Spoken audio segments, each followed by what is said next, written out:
What's up, you mutts? It's another episode of the Kevin Clancy Show. Speaking of official Kevin Clancy Show merch, officially on sale as of today as this episode drops. So check the store. It should be out right now. We got the UFO hoodie on sale with the iridescent foil. So new hoodies with the UFO logo and the moon man being abducted. Great hoodies, fresh hoodies. I'm the king of hoodies. I don't wear a hoodie unless I fully co-sign it. And this one here with the UFO. So go get yourself some Kevin Clancy Show gear. Or if you don't even fuck with the show, but you like UFOs, go get it. And don't worry, this foil, this iridescent shit, we've done shirts with it before. You can wash it. You can dry it. No worries about that. True to size, I wear a large. I'm like 6 foot and 185 pounds in your bra. But yeah, I wear a large. So use that. Very important episode of the Kevin Clancy Show today, because there are very few people in this world, very few people in this world that I can talk to that I truly feel knows what I'm talking about. Meaning, there are people who have jobs in the media. There have been radio hosts that I have connected with that I know can understand some of the perils of this job of doing, talking on a mic. And there are comedians I have met that can understand, what it's like to grow a fan base and have some haters. But, I'm not a radio host and I'm not a comic. So there are people who I've met along the way who do what I do to some extent, and I do what they do to some extent, so we can kind of connect. There's very few people who do exactly what I do.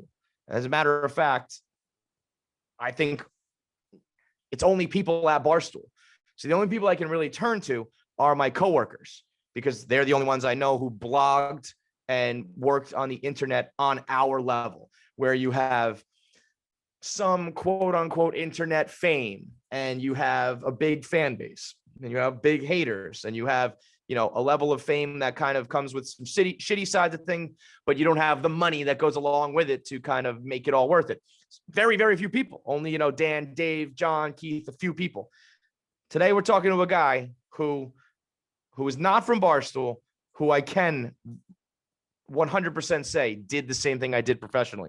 And furthermore, there's very few people who I can talk to about life and the life that I've led.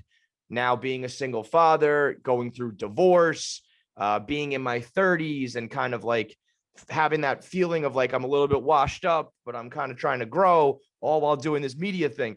And this person also has lived through that experience, newly divorced himself, living through the pandemic. And I'm talking about Ross Bolen. Ross Bolen, formerly of Total Frat Move, now his own boss in Bolen Media, which is actually the only step left for me to take, I feel like, is to eventually do my own thing. And so not only do I look at him as like a contemporary or someone that I can relate to, I actually look up to him. And I feel like he's kind of blazing that trail for me, that if and when one day I do my own shit, he's kind of laying down the blueprint on how to do it. Because this guy, he blogged and posted and whatever else you want to call it for Total Frat Move back in the mid to late 2000s, when that shit was exploding. Wrote a book, built the media side there. Eventually that disappears. He now starts his own things. He's got a TV podcast. He's got a life podcast where he does, the pop culture shit, the sports stuff. He's also doing the mental health stuff. It's honestly the only thing that I think I can compare to my career and Barstool Sports on the whole is what Ross has done and what he's doing with Bolen Media. So for me, I mean, fuck you guys. This isn't even for you. Fuck you. I don't even care if you listen to this. It was for me to be able to talk to someone that I know can fully relate to me. Because I mean, I'm not exaggerating when I say he might be the singular only person on the planet Earth that can fully relate to me on the professional side and the personal side. I talk to my friends about marriage and shit and life and relationships. They're all still happily married. I'm the black sheep who's divorced. I talk to some people about work. They don't know what it's like to be a part of like a major internet media company. Ross knows both of those things, and he's the only guy I can talk to about those things and know that he's speaking from a place of experience and a place of intelligence. So a absolutely fire conversation with Ross Bolen coming your way. It's brought to you by my absolutely fire hair, which is brought to you by Fleischman Salon. Fleischman Salon, down with the program since day fucking one. I got a message, a DM from Erica Fleischman, the founder and head stylist at Fleischman Salon in 2014, I guess it was. And she said, congrats, I heard you just got engaged. Your hair sucks and you're going to look bad in your wedding pictures and you're going to look bad on the aisle. So why don't you come in, start getting your hair cut by me, and within a year during your engagement, by the time you get to your wedding, you will look great. And she delivered 100%. I love my wedding pictures. My hair looked good. Everything else went to shit. But I know that the hair looked good. I know that the pictures look good. And that's because of one woman that I put my trust in. I took my hair, I put it in her hands. I said, you do what you want with it. It's like giving a paintbrush to Michelangelo or giving a fucking thing of clay to also Michelangelo. That guy could do it all. Okay. So I trusted her. She turned me from like a weird half balding idiot to a nice head of hair. And so she can do that for you too. Now, if you're lucky and you live in New York, you can go get your hair cut. If you don't live in New York, you can get all of her hair products. That means you can have hair gummies that helps your hair grow. I had a bad hairline. I was losing it all bad. I still got the widow's peak, but I had no hair left, man, when she first got at me. And I took the hair gummies, started to grow back a little bit. What hair I did have stayed full. I got the sea salt spray that you put it in there. It gets a little gritty. I use her shampoo and conditioner because it smells good. I use her hair cream to style it. I use the hair paste when I need the healthy hold. And right now you can get all those things.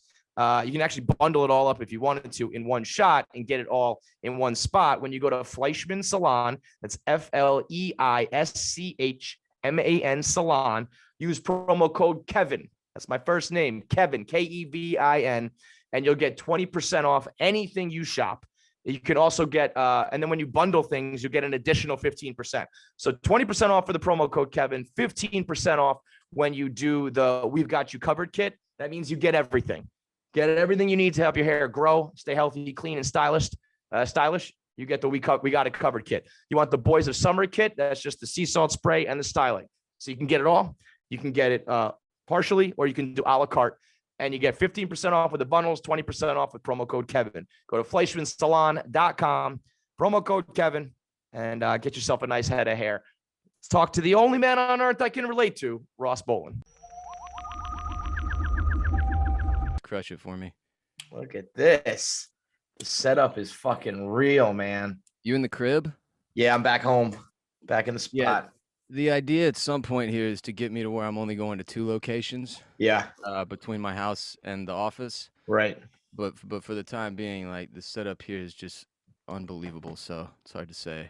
Hard to move on from that. I know. Hard to walk away from. Yeah, I get it. Beautiful situation. Yeah, these guys, we're actually trying to figure out a way to get to work together long into the future. So I'm excited about that potential too. How's your day going, brother? Good, man. Just got back from, I did this little getaway, a little 2-day getaway, which I know we were texting during. I have not done even as much as that, 2 days off, in like 5 years. So did you totally disconnect? No, because that was on purpose as well. Because if I totally disconnect, I don't feel like I can enjoy. You know what I mean? Like, that's when I start to be like, what if I'm missing this? What if I'm missing that? I got to see what's going on. So if I can have my eye on things a little bit and then just say, you know what, that's going on, but I don't need to do anything with that. I don't need to record it. I don't need to make a video, whatever. Then I can actually enjoy my relaxation. Yeah, it's been a minute since I went on a vacation. The vacations that I've been on in the past, I'd say 6 years, were all sort of forced. Yeah. It was more of like I was married and now I was being told this was a vacation that was happening. They were often with like family and shit, and they didn't feel so much like a vacation. So I can't wait, man. It's funny. We had that controversy with Ted Cruz down here. He bailed, right? Yeah. He went to Cabo during the Texas freeze, and everybody freaked out and made fun of him because, you know, he's a senator and he's supposed to help people when they're in trouble. Yeah, but the next week, every single person I know that has money was in fucking Mexico. Every single one of them. It's like, you know what? Fuck Ted Cruz, but that's genius. I'm out. And I mean, I get why he can't be doing that, But it's like, you know, listen, Ted Cruz can't fix the weather, bro. And if you can be in Cabo, why not be in Cabo, man? But yeah, I'm doing my best to get there as soon as possible after the last couple of weeks of watching all my people on Instagram stories fucking enjoying I can imagine. I can imagine for you guys when you're not ready, when not used to that shit. It's like I think the whole state deserves a fucking vacation after that shit went down. Jesus. You're not wrong, man. You're not wrong. We were unprepared. You're also, though, you're in the spot that I feel like I was in for, and still kind of am, but for the last 10 years, where the more, especially if you like directly for the last 2, the more you work, the more you're going to get out of it. The more, you know, when you work for yourself, and in your case, it's been 2 years now doing Bolen Media, like you can take a vacation, or then you do that extra podcast, you do that extra appearance, you write that extra piece, whatever it is you want to do, you're going to get more out of it. So I feel like it was very hard for me in the last few years to plan a vacation that was better than that was, you know, worthy of giving up that extra opportunity, money, growth, whatever you call it. Yeah. And I mean, you and I are lucky, man. We're in positions where, you know, it's not like this has been easy. Nobody's going to pretend that our careers have been easy. How many years you've been at this now? 09 since 09. So I'm at 10 years. I was first week of 2011 is when I started my content. OG shit, man. You're one of the few that I know that I can like recognize game. You've been here long enough. And the shit is the grind. But it is also a very fun career to have. So when you have the opportunity for vacation, you know, it's almost like an element of survivor's guilt that comes into play. Yes. I'm like, honestly, it's like, look, I can go on vacation and clock out, but I've got this opportunity to really build something special. And like that, the vacay has to, as you were putting it, it has to outweigh that opportunity cost. And unfortunately, for guys like you and me, and lucky as we are, it's kind of like you need to force yourself to stop and take a break, because it's so necessary to maintain sanity, as you and I both know. And I mean, I've followed you for a long time, obviously. You know, you go through phases of this career where it's like, it's pretty brutal mental health wise. It's very taxing. You'll go weeks and weeks of, like, as I like to put it with the guys I work with, you know, when you catch a wave in this career, when you get a bunch of momentum, like I would say you did with 1 Minute Man, when you kick that off. Oh yeah, you ride that shit. You have to ride it into the fucking beach, because when it breaks, that's it, and you have to wait for the next one. And those waves, dude, you know, like I've been lucky enough to catch enough of them to where I don't feel I have that vacation in me yet. No, I know. Through, especially after 2020, I was like, I saw what can happen to small businesses. And I commend y'all and Portnoy for doing what you have to raise as much money as you have for small businesses, because it's much needed.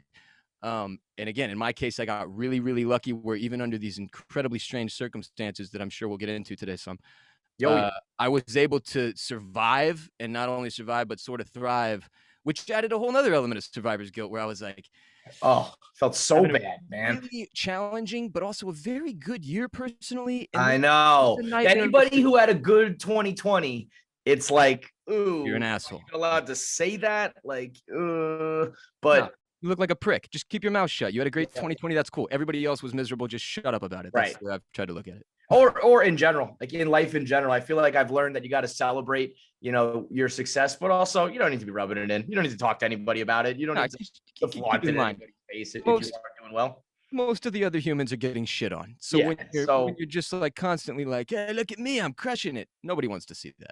Do you feel like you are confident enough to think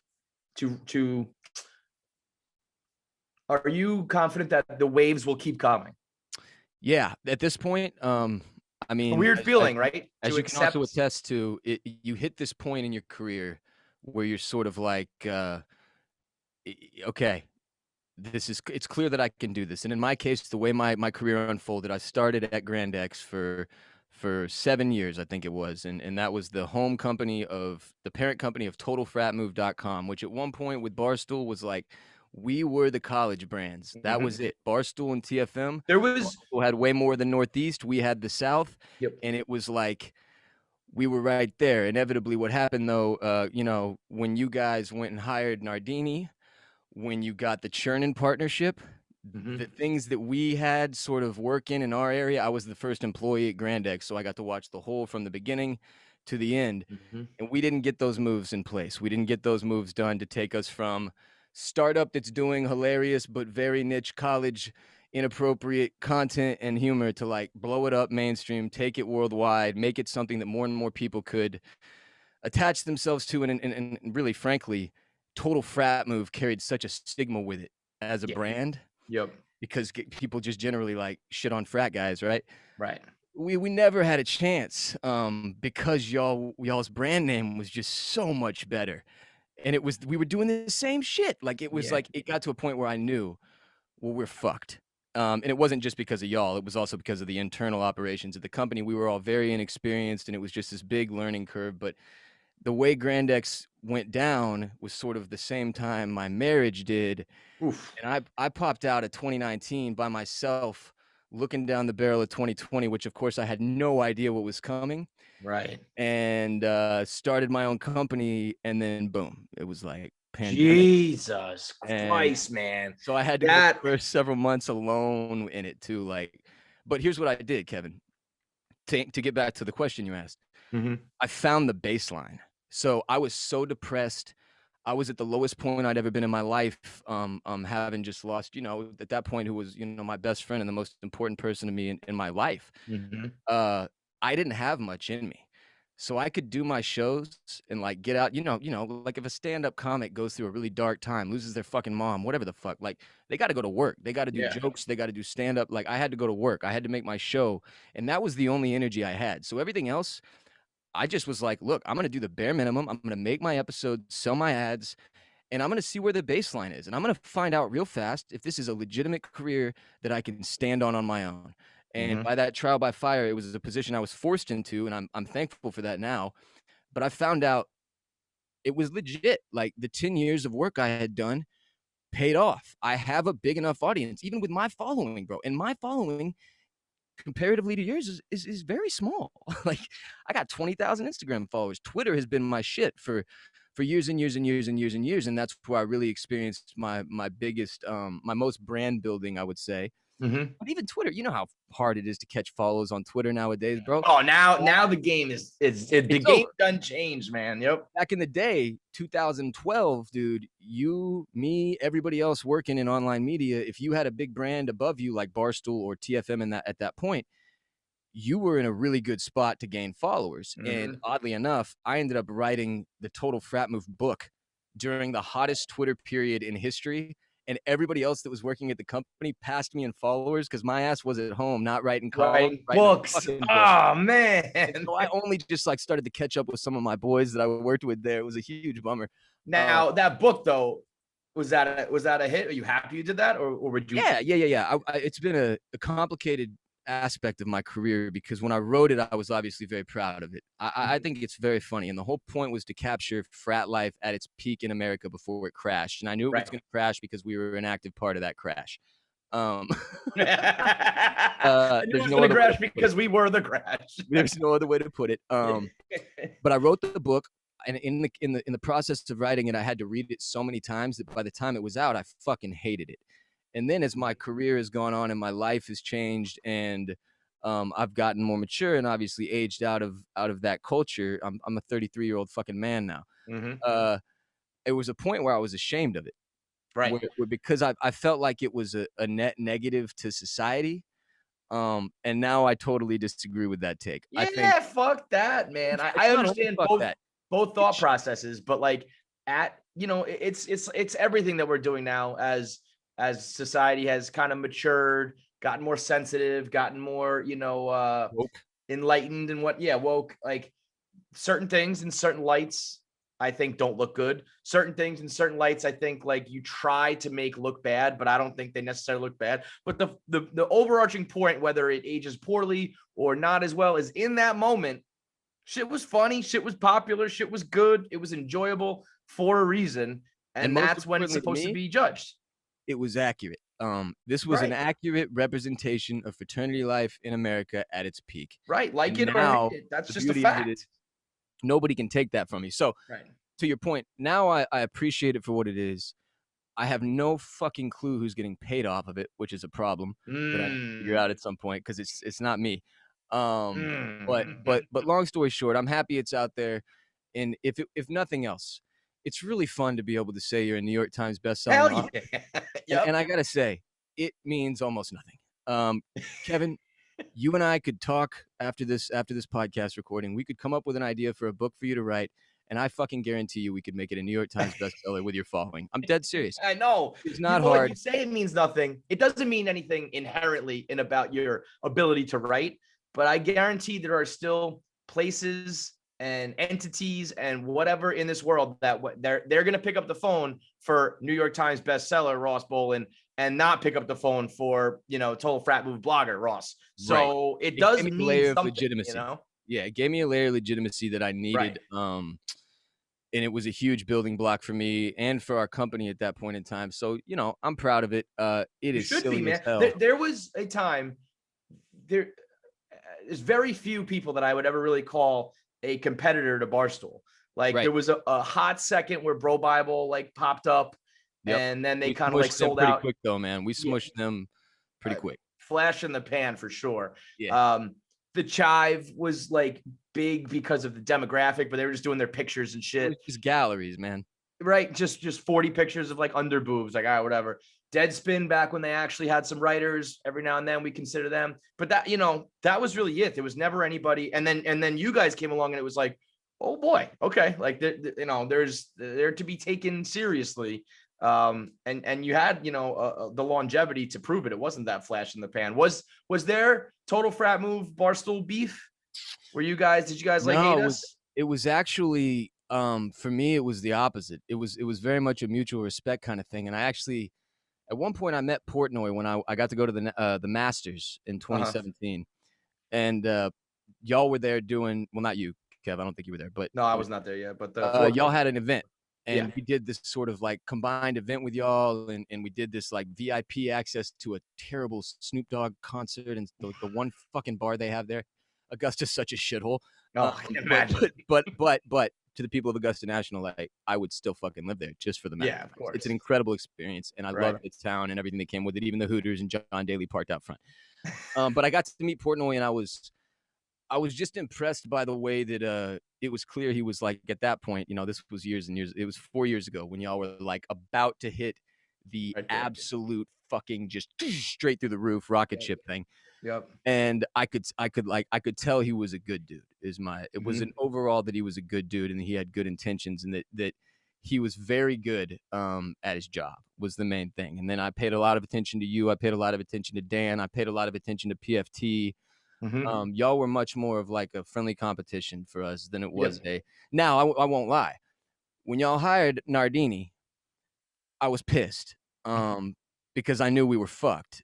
And when the deal went down with Churn and it was over, that's when I was like, well, I guess I'll figure out what I'm doing next. Once Papa Churnin got involved, there was no stopping that, man. There was absolutely no stopping it. It was such good execution. And it's honestly something that I've taken a lot away from for what I'm doing now. Not only from my experience at GrandX, but from being able to see y'all kind of neck and neck with us at that one point. And then when we fell off, y'all just fucking shot through the roof.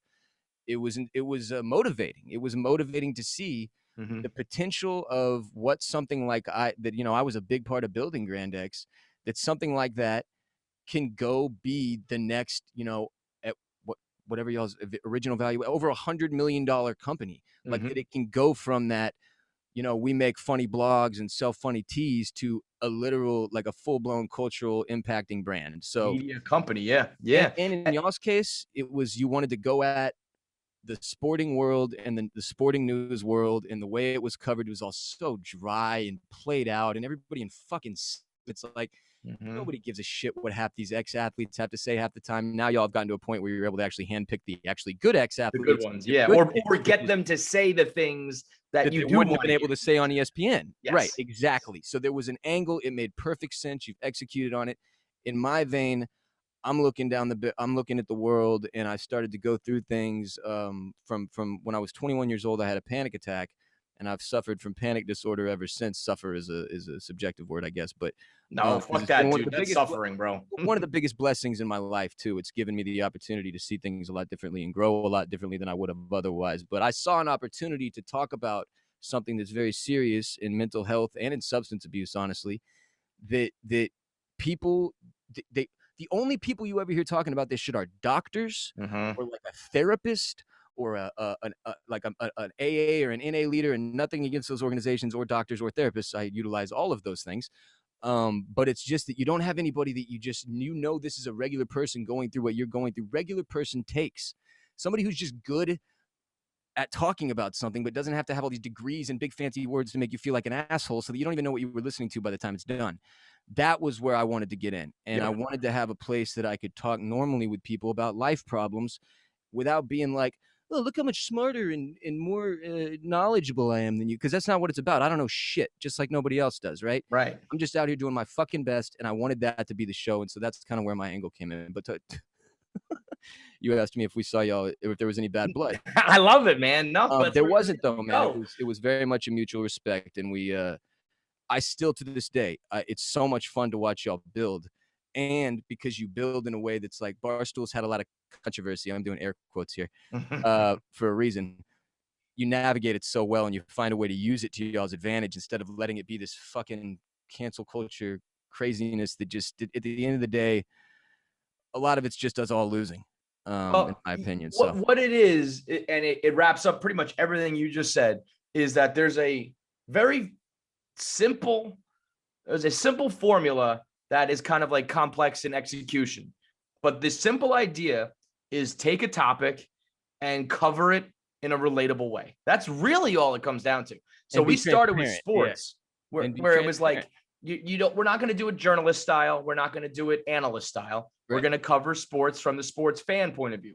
And then we did it with pop culture. And then you do it with dating and life, and you do it with chicks, and you do it with TV, and then you do it with golf. Then you do it with, literally everything, because there's been this revolution in the past, 2 decades, probably even longer than that. It's been bubbling forever of, I only want to hear it from people who I know are similar to me. And once you get that, you want it to be real. You can apply it to anything too. Any topic in the world. You'll do it with gaming. You do it with the gambling. You do it with cannabis. You do it like whatever pops up. We can just do it in the non-expert, funny, relatable, but still meaningful way. And that's where it gets difficult, because you got to do it. You have to have the personality. Right. You have to have the intelligence. You have to have the ability, yada, yada, yada. But once you have all that, you can do this forever. And that's what goes back to what I was talking about, catching the waves. It took a long time for me to accept, and sometimes I still have trouble with it, that like, it's not luck. It's not, when you do catch a wave, but you work at catching that wave, you paddle it, you fucking catch it. Your timing's right. Your skill is right. All that. So it's like, I'm pretty sure, I hope, knock on wood, that like, even if shit goes wrong, shit blows up, I will be on the next wave, or within the next several waves, because I think we're like good enough. The longevity is there. The proof is in the pudding for people like us. And one thing you said that was very important to me, you have athletes that can, on Barstool's crew now in your company and working with y'all, that they're able to say the things they wouldn't have been able to say on ESPN. And that was always the problem with ESPN and the mainstream sports culture media. You never felt like the guys were actually allowed to say what they thought. Right. They were holding back. Restricted by what? All these different deals and things that made it political, and that there are a lot of politics in that world, man, in the sports world, and the billions of dollars that all these different leagues have being thrown around to make deals with these different networks. It prevents people from saying things they want to say, which why the hell are we here if we're not hearing what the person actually wants to say, which is what Barstool does. It's what I hope Bolen Media will continue to do. It's authentic, man. It's authentic. It's not fake. It's real. It's real takes from real people who actually care about these things. Yeah, I think, TV was around for a long time, and people just thought like, yeah, you have to be in a suit, and you can't swear, and you have to do it proper, because that's how TV works. And then it was around long enough that it was like, can we just put some real motherfuckers on the screen? And if the answer is still no, because a lot of these networks can't, okay, well then I got a whole other screen. I got it on my phone. I got it on my tablet. I got it on my computer. And that's where I'll get the realness. And it's like, You know, that's why I can't believe how few places are still jumping on board, where it's like, guys, you are so late to the party and you're still denying it. You're still acting like the party isn't fucking raging over here. It's insanity. It's because they got some like 75-year-old board that makes all their decisions, and they only care about stock price. And the irony of it is that doesn't even play. That's the whole point. Their stock would go up if they'd change. Like, I know.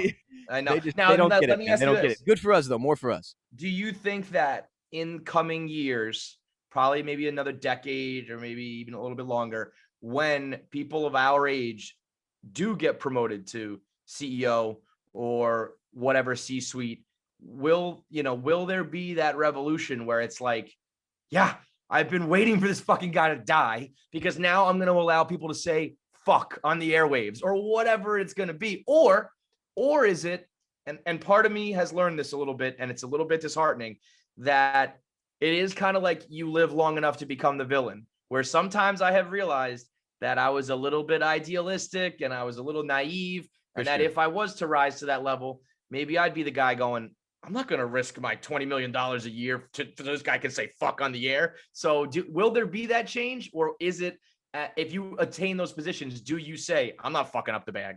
I think y'all are showing us right now. Thank you.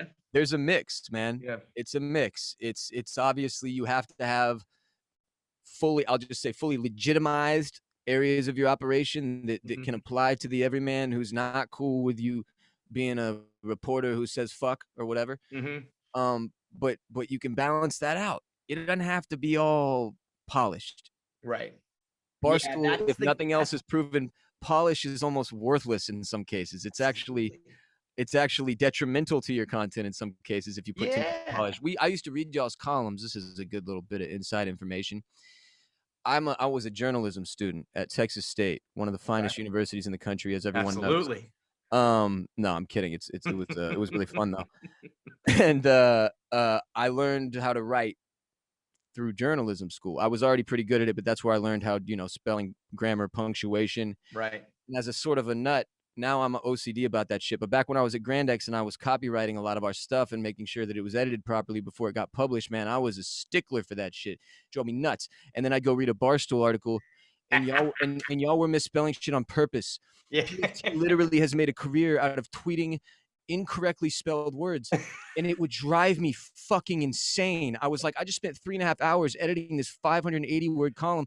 You fuckers are pumping out like, I don't know, 280 word pieces on the same thing that have absolutely no grammar, spelling, or punctuation checking, and they're doing 8 times as many page views. It was driving me nuts. Pain in my ass. Bro, I just don't use apostrophes. I don't believe in them. I just don't use them at all, straight up. It's like, these are a waste of time. You still understand the word that I'm saying here? Yeah, that's got to be infuriating for someone who appreciates the art, because we didn't give a fuck, man. It's not even that. I don't even like that I appreciate it. I can't help it. It's like an OCD thing or something. I don't fucking know, man. But anyway, it drove me crazy. It is, that's been a weird line to toe, although one that I think has naturally come with age. Like, there's so much to be said about cancel culture and then being anti-cancel culture. And I feel like both sides have become so cliche and so lame. And I hate to even continue to, all right, Dr. Seuss, all right, Pepe Le Pew. And it does dominate. And so I'm happy to do a fucking video on it and cash in, but God damn it, I don't want to talk about this shit anymore. And I've noticed that just like some of the shit I used to say, I will not say anymore, but not out of like, I want to say it and I can't. It's that I have grown up, matured, changed viewpoints, whatever. It's not that I look down on it. It's not that I think it's immature. It's just like, I don't know, man. I used to say some shit about Colin Kaepernick that I just wouldn't say now. Right. That's just a fucking fact. And I know some people view that as Barstool's gone soft or Barstool's sold out. And I mean, I can only speak for myself, where I'm just honestly telling you, anything that I still want to say with, of course, I'd say 90%. There's still some things that, I maybe believe that I can't let publicly go. But for the most part, I do think that's where we're doing the balancing act, where I think most people are still being very honest and real. And maybe the demographic that I'm with, maybe the younger kids want me to be more edgy, but you know what? I'm not for you anymore then. I'm for like the 30 and up crowd. I don't know how it works, but that's where I still think we keep it real. That's exactly how it works. And it's something that's important for people, especially who are huge fans of y'all that are listening, to understand, is like, you have to make decisions along the way. When you're at the very beginning, when you're the full-on pirate ship, of course you can do whatever the fuck you want. Like, you're beholden to nobody. It's amazing. But if you want to go next level, if you want to continue to build and take that brand and make it more fun for more people and make it bigger and better and continue to be able to bring more people into the fold so that they can work there and be a part of it and be employed, you have to make strategic decisions along the way that in some cases, yes, you could say it's like selling out, but you sell out in a strategic way. You do it so that you're keeping as much of your authenticity as possible. And if you have to change the way you say or do some things, but you can keep the message, you're good. Right. So it's not about like, I mean, I'll be honest with you, man. I say fuck a lot, like a really unnecessary amount. And all it's the really fucking off-putting time for some people. Some people are like, dude, you're saying fuck too much. It upsets me. It like grinds on my gears or whatever. And so I try to be conscious of that. I try to be, it's not that I want to be inauthentic, but I also don't want to be like an off-putting psycho who says fuck 4,000 times an episode so that no one can listen to my show, for example, like in the car with their kids or something like that. You have to take that stuff into consideration, because if what we're trying to do here, and we are, what our careers are about is impact and influence and reach. And that means reaching as many people as possible with our messages and our takes and our jokes and our humor and our insights. And in order to do that, you have to make changes as you grow. If you want to call that selling out, you can. But if you're upset that your favorite brand has found ways to expand their reach, grow, and make a lot of money for everybody that you were a fan of, then what the fuck are you here for? That makes no sense to me at all. Right. And it's and that's where I've always said the honesty is the way to do it. Where it's like, I think if you do change your methods a little bit and just completely like deny that and act as if you haven't changed, that's when your fans sit around going like, fuck that, you know? Of course. But I will tell you straight up, like, yeah, we're trying to become a fucking billion-dollar company. So along the way, we got to do a few things differently. You can understand that, right? Absolutely. And I would imagine 99% of people would go, yeah, oh, all right. These are my guys. They're still the same dudes. Now they have an opportunity to do something bigger. So yeah, I guess they're going to do some things differently, but they still represent what I'm talking about. So that's okay. Now I can't drop a slur or a fuck or a this or that would have come out of my mouth last 10 years ago. Right. Yeah, but it's the same old shit now, as long as, and I'm a firm believer in aging with your content and aging with your fans, Absolutely. You don't want to try to like, yeah, man, if the college kids aren't fucking with me anymore because I do an episode about divorce and single dadhood. All right. But there's a bunch of divorced single dads who are fucking with me. So, one or the other. I'm fine with that, Yeah, I feel you. That's where I think you excel, man. The mental health stuff and you really, I find that you're kind of doing like the blueprint on how to do it in a informative way, but also still like a funny and entertaining way. Cause I caught myself 3 weeks ago, something like that. I did an episode talking about how I started taking antidepressants, and I kind of did it on a whim. I kind of like the way I've always done my shit is like, what's happening in my life? I'm gonna talk about it, good, bad, otherwise. This was what happened in my life last week, so I'm gonna talk about it. And then I got this like deluge of comments and feedback, good, by the way, but I was like, and people looking for more, people asking questions, and I was like, oh, I don't know what the fuck I'm talking about. And I almost have some pressure now. I'm like, what if it doesn't work for me? And what if I don't keep giving updates? And I was like, I don't know enough about this topic. I feel like you, having lived it for a while now, are so informed on it that you can speak from a place of experience and a place of intelligence, while also still just being like that dude, the TFM guy is still in there somewhere. Right. And the older 32 to 32-year-old males in there somewhere. And you're like all of it together. And I think you do that in a way that's like, if you're looking for information while getting it in a funny way, Ross is that dude. And I appreciate that. I mean, that's honestly like exactly what I'm going for, obviously. But it's again, I have to kind of credit life with me finding myself in this position, because it's shout out life, shout out to life, because fucking thing beat me into this place. I mean, it put me here, man. I didn't really ask for this at the beginning. I got my job. I was getting to write funny dick and boner jokes about drinking and blacking out and being a dumbass in college, and I was like, this is dope. And it led to this place where over the series of the last few years, really, I just kind of found my lane. I found the place I needed to be, where I wanted to be, where I know I need to be. And it's made it easy for me to sort of navigate that thing you just spoke to, which is, it can still be really hard for me, Kevin. It's like, look, man, a podcast, even one that's about mental health and humor, or that tries to insert humor into mental health conversations, it can be heavy. It can be heavy. If you're having a really good day and you tune into my show and I'm talking about how I got the shit kicked out of me last week by life, that can be heavy. So you have to really find a way to keep, again, it's a strategic decision. It's not inauthenticating it. It's changing the message so that it reaches the people you're trying to get it to, without them going, oh, this is too depressing, click, or whatever. And in the case of what you just spoke to, that's just a matter of doing it more and more, I think, and you'll get comfortable with it. It's because here's the thing. I'm not out here reading a bunch of books about mental health. I've read some, and I've been in therapy and psychiatry for a decade, and that helps too. I'd say that helps the most. That's the thing that's given me the most insight to everything I do. Anything that I've been told is because a therapist has told it to me and I'm saying it now. And honestly, a lot of the times what I've found is that my therapist's therapist told them that before they told it to me. It's a never ending cycle, right? It's just people passing knowledge to people trying to help make life less shitty. It just made it easy. That's interesting though, because first of all, I feel like I want to make a podcast called My Therapist Said, because that's like everybody my age. That's just what we're saying, right? But it's none of it is necessarily an original thought. It's all coming from someone's doctor, someone's doctor, right? But the same way that you used to do frat humor, that was your lane. And if someone popped up and was writing some frat jokes, you'd be like, fuck these guys. Like, they're not as funny as me. They don't know these frats like I do. Like, this is my shit. Can you get territorial over like mental health and life and just talking? Because at the same time, you want to grow, you want to be the biggest, you want to be the best. Sure. But you're talking about something that nobody can have ownership over, or that can't be your shtick per se. But where does that line get drawn? Where it's like, I want everyone to talk about it and everyone to be happy and healthy, but also fuck you, listen to my podcast first. I'll tell you the line.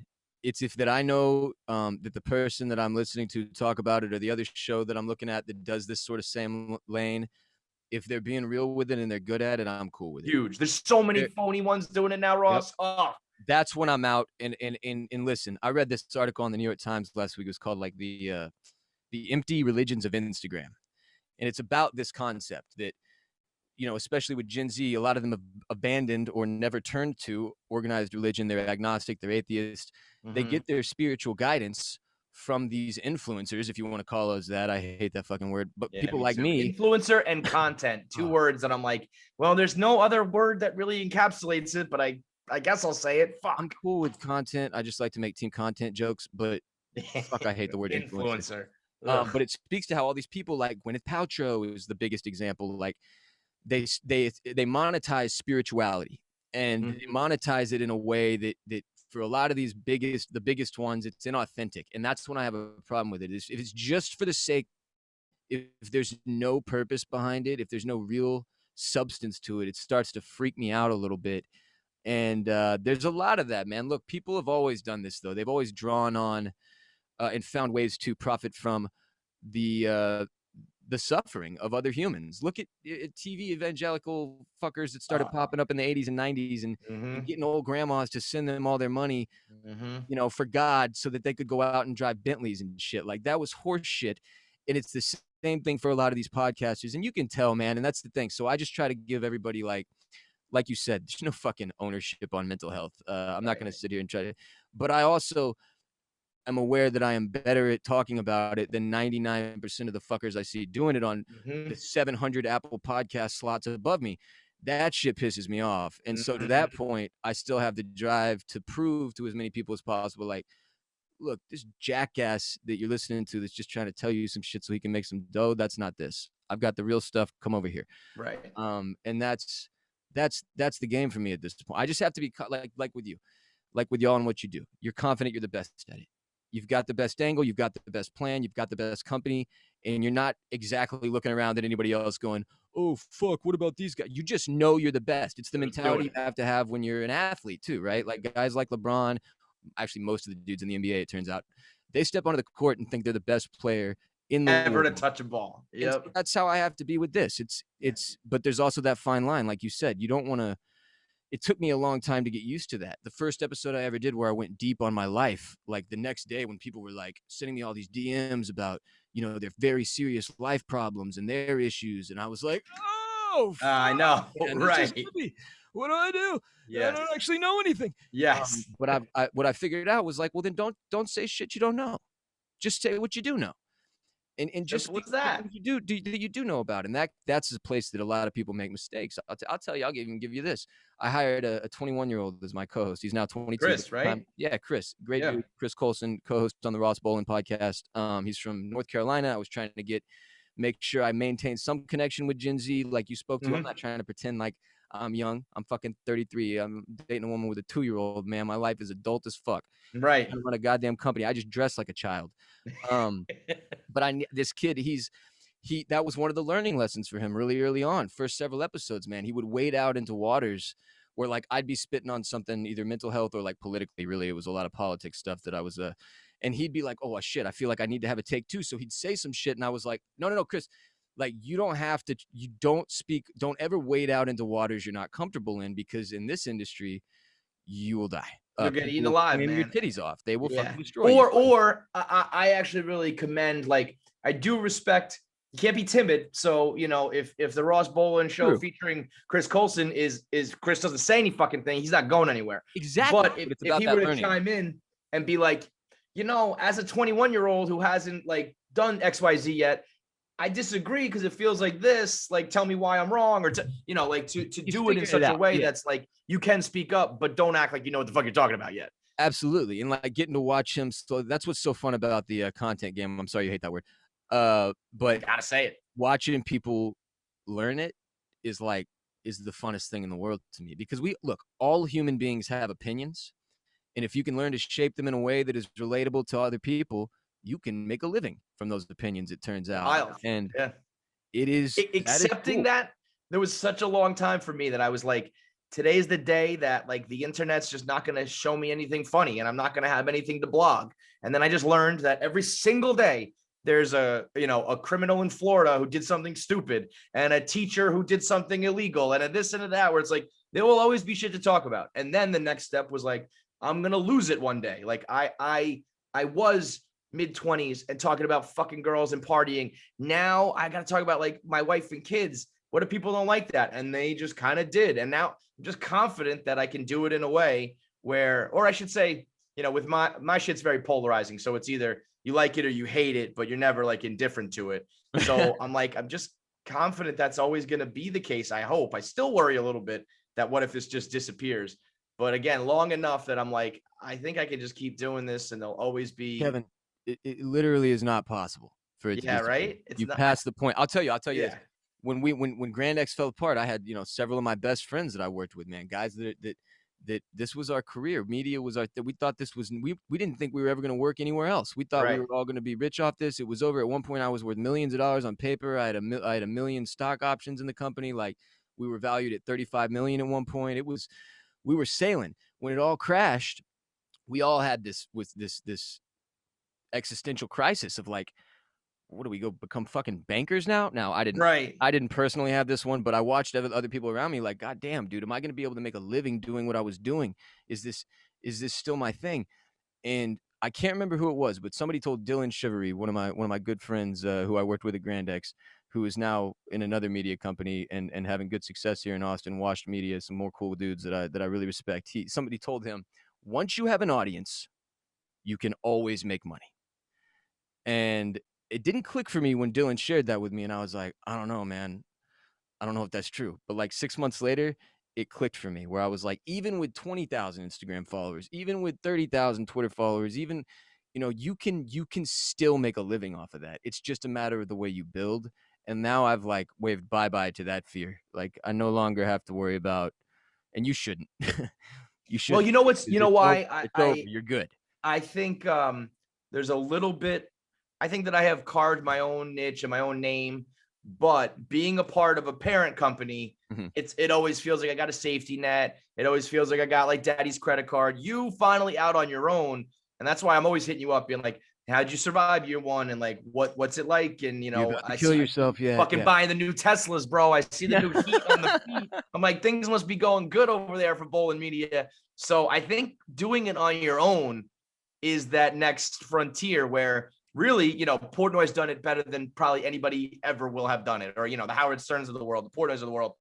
But like He's the the fact best that, I've seen do it in my lifetime. Best I've seen do it. right. And maybe, because of timing and whatnot, there will never be another one on that level. But the fact that you've got like Bolen Media, like that's your fucking name on the billboard, bro. That's your name on, that comes with a lot of weight. Heavy lies the crown, I'm sure.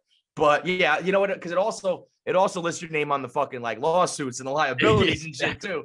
But that's my gotta insurance company feel. got that same name on there too. The insurance company that I pay to make sure that when I do inevitably get sued, that I don't go broke. Exactly. Having your name out there is, but from a, that's just an accomplishment level. That's like, you've done it, again, there's only a handful who've ever done it.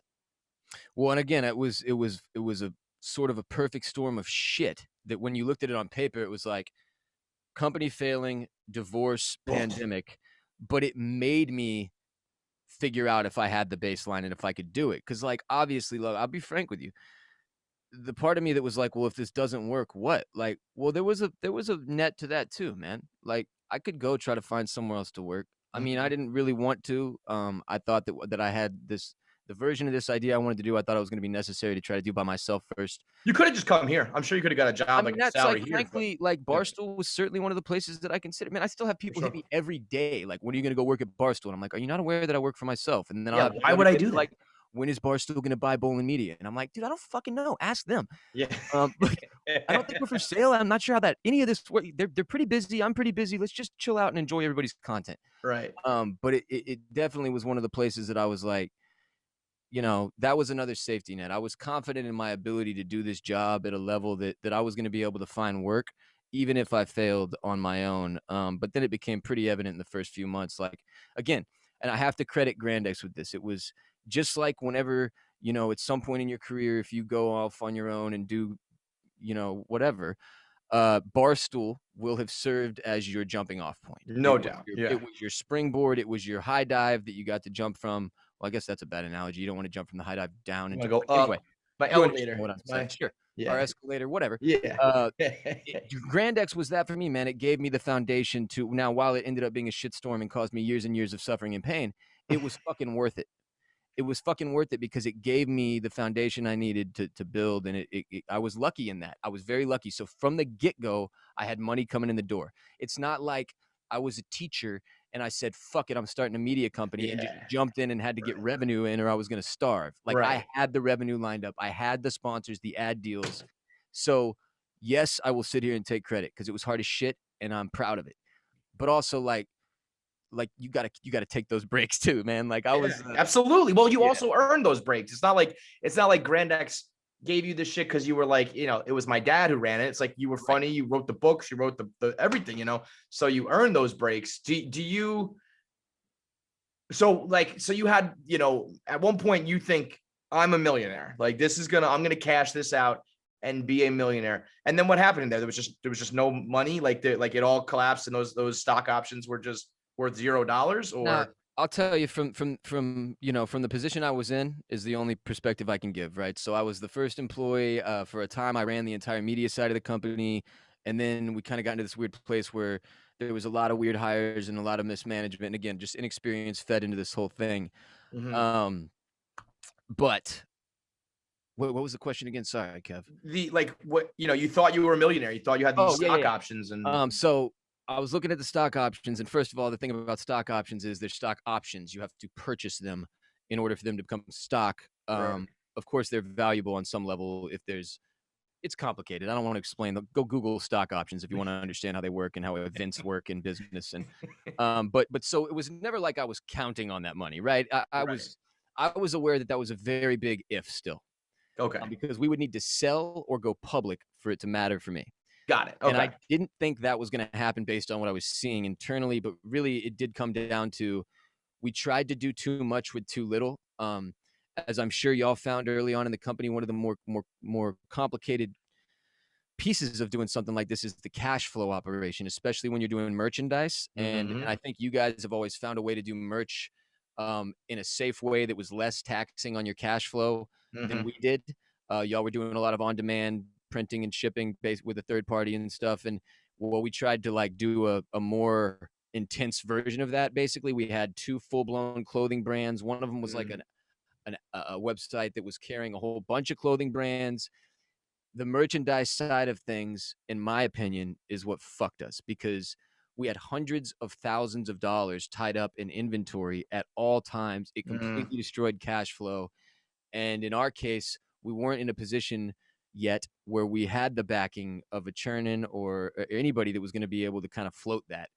And we got in over our heads. We got in too deep and took too big of swings, and I got to commend them for taking the swings they did, but they missed. And at the end of the day, that was what happened, is that the money started to disappear and the debt started to pile up, and it was like, that's not good. We're all big fucked here. Like it was what though? You weren't wrong.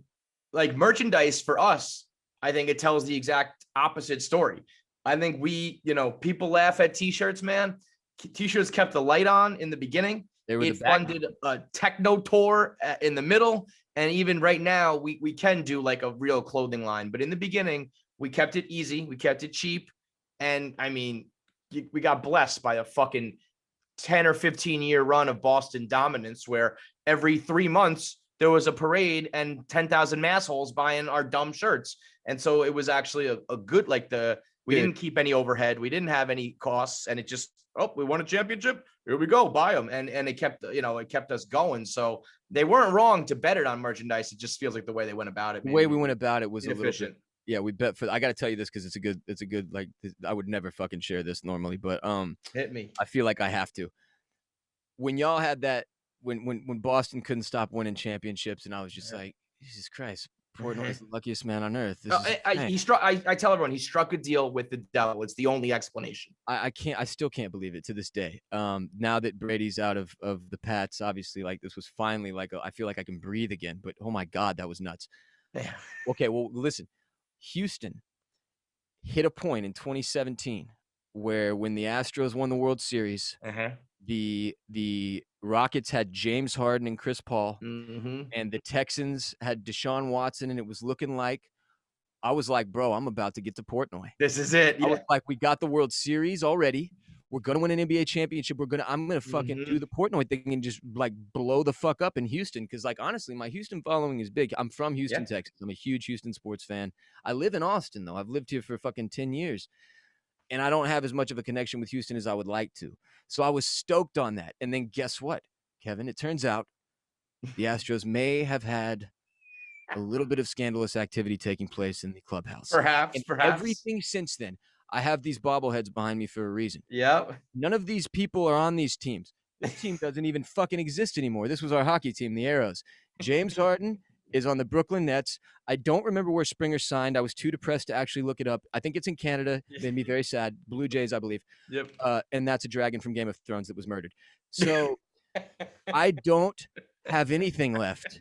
And I thought I had it all. I thought you were going Portnoy. You went KFC. You went Clancy, bro. I went full Clancy. Never go full Clancy. You never go full Clancy. I'll tell you though, it has made me really appreciate the goddamn Jets even more, the series even more, because my Texans are worse. Yeah. Well, I mean, especially like send your boy my way and just make it official. We can just totally swap spots. I would love me some Deshaun Watson. Every NFL fan I talk to is just like, just get Deshaun to me, bro. Like my co-host, Chris, is like, just let him go to the Panthers. I'm like, I don't make this fucking decision. Fuck all y'all. And wherever he goes, I'm going. I'm out. Yeah. I'm out. I'm out on the Rockets for right now. I can't do this. I can't watch this shit anymore. I cannot watch this owner run the goddamn franchise into the ground. If they bounce back. That's what sucks about sports. That's what's different. You don't have to, nor can you watch Game of Thrones anymore. It's not a possibility. It can't torture you anymore. And I will say this, it's because the book, well, I guess I shouldn't say that because the fat furry fuck is still actually writing the books. But metaphorically speaking, allegedly, the book is closed on Game of Thrones. And so you can confidently say forever and ever, because it'll never happen again, you were in control of the greatest Game of Thrones content to ever be created with clams and cockles. It can't, no one can take that away because it can never happen again. Right. And I think all of us fans felt fucking betrayed by what happened.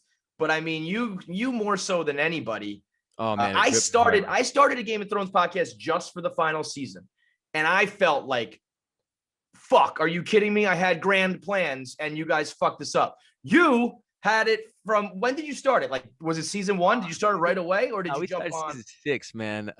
We did 6, but then the thing is, we went back and rewatched every episode from Right. 1 on and did a podcast. So you did it all, and then they gave you that dog shit. And I don't know where you stood, because I know we tried to link up. Yeah. And I feel like you were probably like, I'm not giving this new show the time of day. We got it. We got actually just desperately trying to stay alive, because that, like, I ended up having to cover a bunch of season 8 under Bolen Media, and right after my other company fell apart, so it was, I got to take even less advantage than I wanted to. I was no longer under this massive company with this huge social following. I was out on my own. It was a total shitstorm. If they don't put out one of these fucking spinoffs so that I can actually get the hard money I deserved out of that, I'm gonna lose my mind, man. And if you don't finish those fucking books, they're gonna, because they canceled it or put them on hiatus because the reaction was so bad. When things simmer down, I was one of the guys like, I will never fucking watch this again. If they put some shit out now, I would be like, all right, I'm tuning in. Like, they've got one in the works now that sounds actually promising, that could be out by like next year. Man, that was bad. See how this whole pandemic unfolds, but I would like them to redeem themselves. Yeah, I mean, well, those guys have so little slack. Like, I'm not going to give those guys the benefit of the doubt even a little bit after seeing those fuckers are out. Benioff and Weiss, we don't have to worry about anymore. And to your analogy, like, they were the owners of the show and they fucked us, and there was nothing we could do. Like, you know what? No, you say that and it's true. I still think, like, those guys were probably like, yo, this isn't our story. This guy didn't write the books anymore. So we're going to try to do our best, but we're not a lunatic who came up with these kingdoms and these fucking, so like, I feel like people still love George R.R. Martin, when in reality, him just not doing it kind of fucked those guys. If I wrote half a book and then just gave it to you and said, finish it, and people were mad that you didn't do me, it's like, of course not. I'm not fucking him. Look, you're exactly right. George R.R. Martin found a way to somehow get none of the blame. None. It was entirely his fault. The whole thing was his fault. But I also have a hard time blaming him, because if I was that fat furry fuck off in the cabin in the woods, wherever he is, reading fantasy genre novels probably, and doing historical research, look, dude, the mailbox money started to come in from Thrones, and he was like, remind me why I was writing these stupid fucking complicated books. Right. You're on page 900. Like, yeah, he was like, hey, Benioff and Weiss, you know what? Here's some touch points. Go figure it out. Yeah. And then Benioff and Weiss were like, oh shit. And I think you're spot on. It's not necessarily their fault either, man. It was. But Christ, bad sitch. I feel like those touch points were like, there's a battle. Arya has sex with someone, and the kid in the wheelchair wins. And then Benioff turned around and was like, okay, there's a battle. Arya has sex with someone in the wheelchair, wins, and that was it. Like, expand a little bit, bro. I mean, we could go on for hours rehashing. You know how many hours I spent talking about the possibility of meeting the Night King, and like what he would say, and what their civilization would be like, and would we meet the Night King women, and how do they breed, and like what was their purpose? And the motherfucker never even delivered a single line. They didn't even win a single battle. They lost the one battle they fought in one night. It's crazy. 8 seasons or whatever for these dudes to prepare. They take their sweet fucking time on the other side of the wall for how long? And then they get to the one battle and they lose. They lose right away. And now they don't even kill a single major character. And he gets offed by a small girl.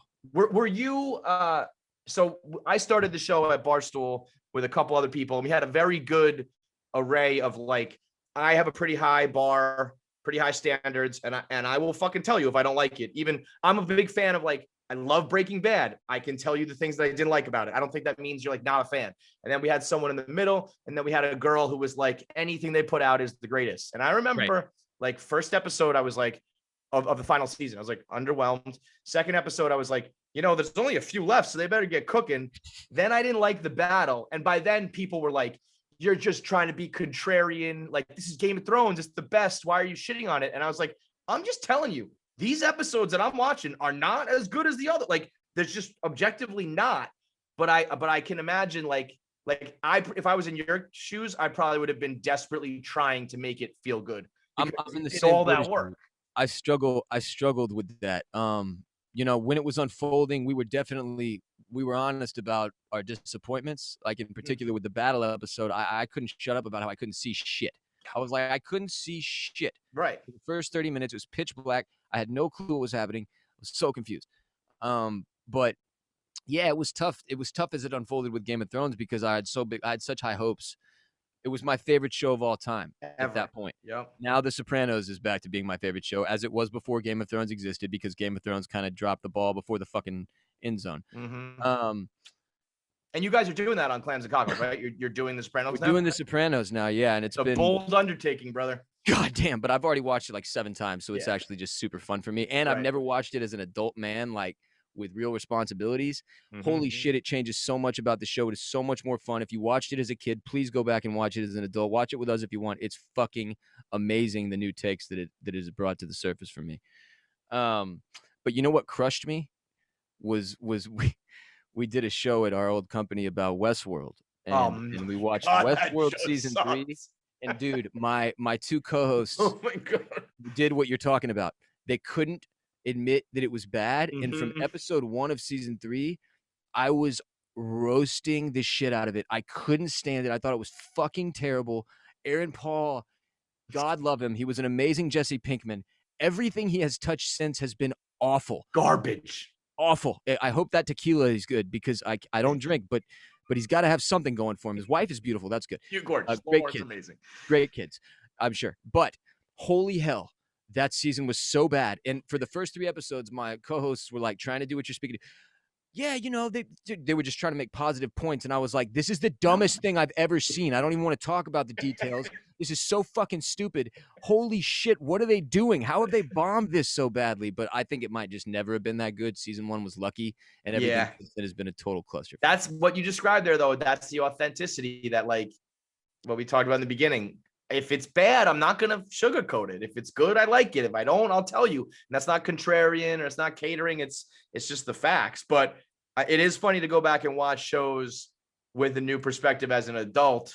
And I can't think of anything more adult right now than dating a woman with a 2-year-old kid that is not yours. Which, are you like involved in the kid's life, or is that separate from what you do with her? Because that is some mature and like adult shit. It is, man. It's and it's not something that I obviously saw coming. Honestly, like when I got divorced, I was like, it wouldn't shock me if I fucking never dated again. I had like my company to focus on. The world was literally on fire. I know that feeling, yeah. And I was just like, yeah, I don't know, man. I might just grind. And I happened to, long story short, meet this woman through a mutual friend. When I got to a point where, frankly, I was just too lonely. Like nobody was going out. We were all locked inside because of the pandemic. And I was like, I got to meet new people. I lost a lot of my inner circle when my old company fell apart. And then when my wife left me, as I like to say, because it's a good internet joke. When that happened, it was good like, joke. Good joke. I was kind of just by myself in it though. So like I wanted to get, I'm talking like I was like hitting people like, if you've got guy friends, I just need to meet new people. It wasn't even about trying to find love or nothing like that. And I met this woman, and you know, she's been unbelievable. I like to protect her and her daughter's privacy at this point. But I'll say this. I didn't anticipate obviously dating somebody with a daughter, and it was never something that, or with a child, it was never something that I had really thought would happen. When you look at your life, or when I've looked at my life, I've always seen it as like, well, of course I'll have my own kids. And you know, it's just one of those things. Like, it's almost like I feel like Pierce Brosnan and Mrs. Doubtfire, albeit I'm a little bit better looking than he is. He just meets this woman and he falls in love with her, and then he falls in love with her kids. And that's kind of the way it works, man. It's like I fell in love with her. She's amazing, and her daughter is a piece of her, and she's you know, but to your point, like, I'm not her dad. And it is a very complicated situation that I'm only now really learning how to handle it. And I'll be honest with you, our situation is even more complicated because both of us like went through divorces at similar times. So it's like it's a lot of baggage for both of us to sort through and handle. And honestly, what I try to do is just be, you know, the best influencer, best influence I can be on this kid. on a daily basis because follow me on Instagram, babe. You got at WR Bolen. No, but like she's not my daughter, but she is a little girl.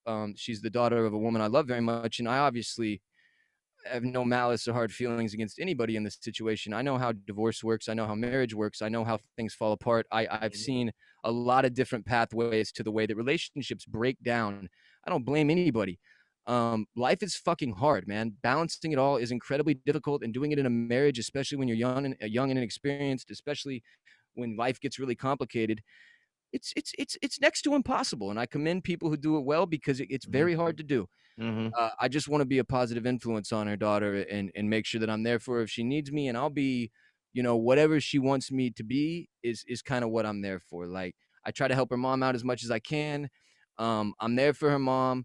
I'm there for her mom's daughter the same way. It's just I try not to personalize it. Like, it's really difficult, and I'm sure you understand that side of it. It's really difficult to look. We all were brought up on fucking Disney movies, dude. We were taught this version of love and life and marriage and childhood. I blame movies. I blame music. I blame all that pop culture shit that taught you or made you believe it was going to be one way, and it fucking ain't, man. Yeah. I was raised to believe that you're going to meet one person. They're going to be your soulmate, and then you're going to spend the rest of your life with them, and everything will be perfect. And that is insane. Marriage is the starting line, not the finish line, which so many of us treat it like. You literally are agreeing to be challenged every day for the rest of your life. That is the agreement. You don't know that when you're like, I think I was 27 or 26. I don't know. You don't fucking understand that, or at least I didn't. Something I didn't have enough respect for, and that I do now. And as a result, I don't sit here and judge anybody for their relationship stuff, because I've seen what can happen to seen it all, man. That's and everything you just said there, or whatever. The last 4 or 5 minutes right there is why you are one of the realest motherfuckers on the internet and on the planet Earth, because once you get enough perspective and you can understand that perspective and then apply that perspective, that's when you see the matrix with this shit. Well, and that's where the value is, and that's the hardest part of that shit's the ego. Because I'll tell you, did you run through a period of time like when I got a divorce and I fucked it up bad, and then I run into some other issues, and I have a period of time where I'm like, for the first time ever, I don't know. I used to think my gut was right, and I'm a pretty smart guy, and that the decisions I make are usually correct. And then there were some bona fide wrong moves, and I was like, fuck, maybe my gut isn't always right. Maybe not as smart as I am. And when you can't like necessarily trust yourself, that's when you start to learn. Like, and that's when I was like, fuck, I really got to question everything now and really think through it, because I made a couple gut shots that were fucking big wrong. And then not trusting yourself is a scary feeling. Ooh. Yeah. Right. That's when it gets a nerve. Yeah. No, man, I still go through some of that. Like, it is, dude, the hardest part of accepting the divorce thing for me was that I was wrong. Yes. Yeah. That I was wrong about not just who I thought this person was, but who I was. Yes. To me, it's like the biggest choice you can make.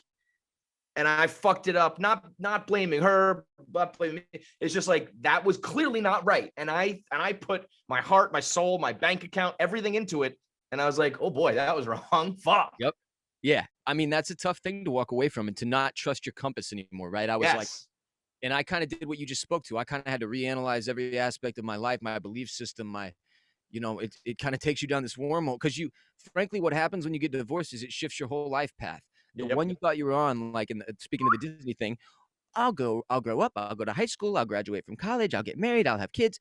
Well, then when you get divorced, it derails, it snaps off, and the road is gone, and you're like, and then you're laying down the track as you go. There isn't even a path. Now it's just totally into the darkness. Yeah. But what I found, like, it was sort of, again, it was kind of because of work and like finding that purpose in my job. I had a couple of months of that doubt of like, shit, man, am I not a good decision maker? Like, do I not know people as well as I thought I did? Because I thought that was my whole thing. And no, that's all horseshit. That's just doubt creeping into your mind. You have that moment you have those months of doubt. Yeah. And then there's a few things you do realize you definitely need to change, but then you come back to the things that you realized were correct. Exactly. And it's not as if I left and I want to, this is an important point. People like to say like, ooh, whose fault was it in the divorce? Or like, bruh, look, I obviously realize there are situations where people do things that are horrible, uncalled for, and are not the result of something that their spouse did. But most of the time, relationships are a two-party system that lead to the thing lead to. It's not cut and dry. And people like to take things and make them cut and dry, pretend there's a guilty party and an innocent party. And again, in some cases, I realize there are. But oftentimes that is not the case. And you just, when a relationship ends, the whole goal, and I get people hitting me up all the time. Oh, my girlfriend broke up with me. My husband left me. What do I do? Make sure you learn something. Yeah, be better. Yep. All you can do is take the relationship you were in and learn from it and grow, because it will. Every relationship you're in, if you pop out the other side the same person as you were before you got in, you fucked up. Like, yeah, man, it's gonna keep on fucking happening one way or another, like, right? And you and me as dudes who have been through divorces, there's a point where you have to accept that no matter what happened, no matter who did what to make it to the final step where it finally ended, nobody was innocent. No, nobody was innocent along the way. Everybody's hands are dirty in that shit. Yep. And it was a hard thing for me to accept, because it was my wife that made the decision to end our marriage. Now I'm thankful for that, because it was fucking needed to happen. You know, it needed to happen for her too. And it's not something that I hold any resentment against anymore. And that's taken months and months to get there. Like, yeah, for sure. A lot of therapy, a lot of money. A lot of rich doctors running around Austin because of me now. But I got there, and it's like, I've kind of been able to apply that to life too. Like, for the most part, motherfuckers are just doing their best. Yep.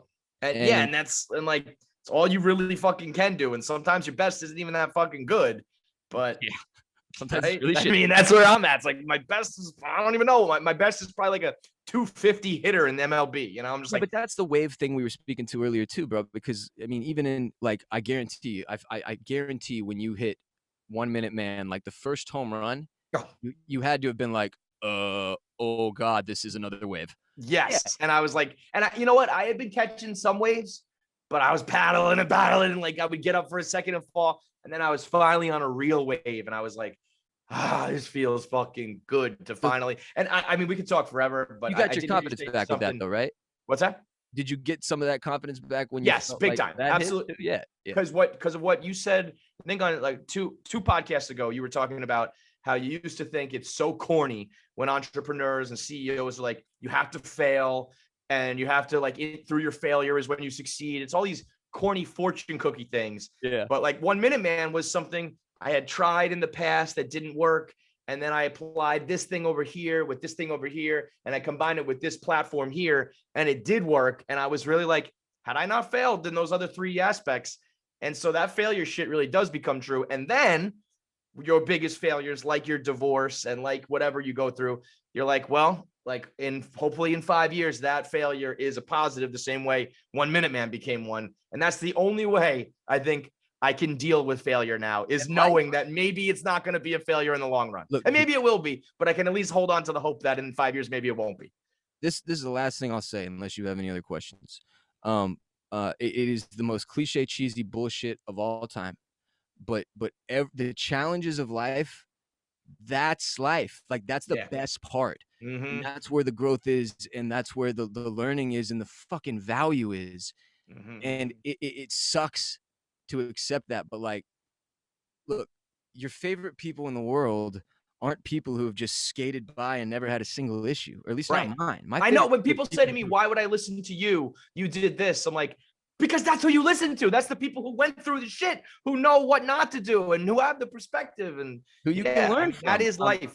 I will say, I'll leave you with this, because I do have one more question, and it's perfect that you brought it up the way you did, because I don't know if this is like a defense mechanism or me a spin zone or rationalizing, but I feel like I have been through the fire, and part of me, feels a little bit invincible. Now it's like, I can take the mean comments. I can deal with the bullshit. I can deal because I did some real shit. And 2, when the way you characterize it as life, and if you're just listening at home, Ross like gripped his hand and his eyes got wide. It's like, that's life. I feel like when it's all said and done, I will have done some cool shit, like 1 Minute Man with Barstool Sports. And I will have done some horrible shit, like my failed marriage. But I will have fucking lived. I won't be one of those people who just like, I got the job and I got the wife and I did this and the cookie cutter. And when I die, I look back like, I don't even know if I lived at this thing. I will have, and maybe I'll regret living that much, but I will have fucking lived, man. I think it's okay to have some, I mean, regret is a weird word, but like, yeah, dude, like, look, when I hit my deathbed, I'm gonna be in the same spot. Nothing left in the fucking tank, dude. And I think that's the best Leave it goal on you empty. can have is to try to. I don't want to be. I don't want to just sit at home and keep my mouth shut. Right. That's not what I want to do with my life. And look, it has not been. I went dick deep into the political shit last year. I was fucking out of control on the social issues. Like I couldn't take it anymore. And frankly, I had this big click in my head where it couldn't be ignored. Just go listen to my show if you want to hear my takes on it. I guess I don't want to politicize your shit too. But point is, it was just this undeniable moment of like, I had to speak on that stuff. I had to share my opinions on it, no matter what it meant for burning my audience. And in that case, I had some audience I needed to burn. I was gonna say, if you're gone, good riddance then, right? And that's a big that was a big breath of fresh air for me, because just to be honest, my whole audience was Southern frat guys. I don't line up with a lot of what them dudes believe. That's a brave move by you to speak on that then, yeah. I had to burn, I don't know how many thousands of followers and listeners. There was a point in March of last year where everybody got popped, where my listenership was down 60%. Woo! Because I wouldn't shut the fuck up about everything that was going on with the George Floyd murder. Bro, you are. I mean, I like to think that I let it fly no matter what, but you are a brave motherfucker. Well, you speak your mind, Ross Bolen. But just like with the mental health stuff, I could only do that because I'd had enough conversations with people that I trusted that I had a good enough perspective on it then. Yeah. It wasn't you like believed in what you were saying. I'm a white guy who was raised privileged, and I feel like I need to talk to make me feel better. Like it had fucking nothing to do with me. Like I even took some blame. Like I've straight up aired myself out for stuff that in the past that I've never been racist, but certainly I have been party to racist shit by not saying like, hey, shut the fuck up, don't say that. Or like I've essentially signed off on racist stuff through non-action. Right. I've also done a lot to try to combat racism, but it hit a point where I was like, look, my truth is my truth. I am who I am. You're with me or you're not. Here's what the fuck I think. A fucking man, Ross Bolen. So what are we pushing here these days? What's the Ross Bolen podcast? We got Clams and Cockles back doing the Sopranos. Just go listen to RBP, man. If y'all want to follow me anywhere, at WR Bolen is my name on Twitter, Instagram, and Snapchat, I guess. Fucking anybody does Snapchat. I just get snaps all day from bots doing streaks. It's just black screens over and over and over. So don't send me any Snapchats, please. But yeah, the Ross Bolen. Bro, we are too old for Snap. We are too old for that shit. I know, dude. I know. I'm not on TikTok yet, and it kills me every day because people keep sending me TikToks. WR Bolen, man. Follow it. Follow me at WR Bolen. The mental health and humor show is called the Ross Bolen Podcast. Kevin, I appreciate you, man. Y'all are awesome. Thanks for having me today. And you got it. And just for, a little pick me up, as always, we like to do here. I got a text message from a very pretty girl as we were recording who said, important. Who is Ross Bolen and does he want to marry me? So, one little look on Instagram and the girls are flocking. So leave you on a high note. Now I'm going to get yelled at when I get home. Thank you. All right, dude. Thanks a lot. We appreciate it. Hey, man. Have a great day. I appreciate you too. Later, bro.